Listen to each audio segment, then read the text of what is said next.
এটার নাম ইমন, 1 নম্বর ফাদাইমা আর নেশাখোর টিমের লিডার। কি বলো, এত খারাপ ছিলে? তুমি তো মায়াতলিতে নতুন, আস্তে আস্তে সব টের পাবা।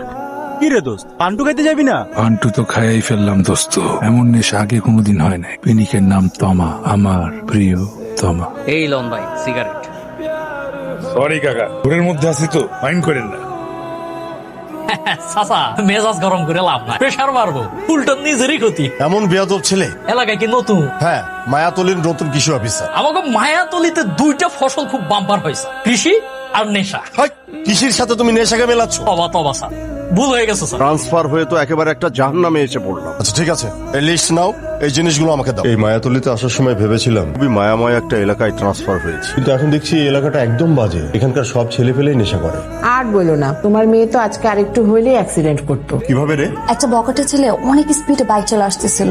এমন একটা বাজে এলাকায় ট্রান্সফার হয়ে এসেছি, আল্লাহ জানে কপালে কি আছে। চাচা বললো তুই নাকি নতুন কি নেশা ধরছস? কি নেশা বল? নেশার নাম তমা, প্রেমের নেশা। এই নেশা আমি কোনোদিন ছাড়বো না, জীবনও ছাড়বো না। শোন মা, হাতে ঘাটে নরম হয়ে চলা যাবে না। হ্যাঁ সেটাই, একদম নরম হয়ে থাকবি না। আর কোনো বখাটে ছেলে যদি ঝামেলা করে, জুতা হাতে নিবি। ছোট বাজান, প্রেমে পড়ছো খুবই ভালো হয়েছে। এখন নিশা মিশা সাইডে বিয়ে করে ভালো হয়ে যাও। আর নিশা করে ছেলেদের মেয়েরা পছন্দ করে না। এই তবা হবে কি প্রিয় তবা? কি বললেন? আমগো প্রিয় তবা না তো, ওই যে আমগো বন্ধু, হ্যাঁ প্রিয় তবার কথা কইছি। বকটে বদমাশ পোলাপাই। রূপকথা রাজপুত্র না হোক, হুমায়ুন আহমেদের ক্যারেক্টার যে শুভ্র, সেটার মতো যদি কোনো ক্যারেক্টার আমার লাইফে আসে না, আমি সাথে সাথে রূপা হয়ে যাব। প্রেম করতে হলে বইগুলাকে পড়ানো লাগতো। ফান্টু খাইয়া গুলবাই না, পড়ালেখা করুম কখন? রূপাকে পাইতে হলে তোমাকে শুভ্র হতে হবে।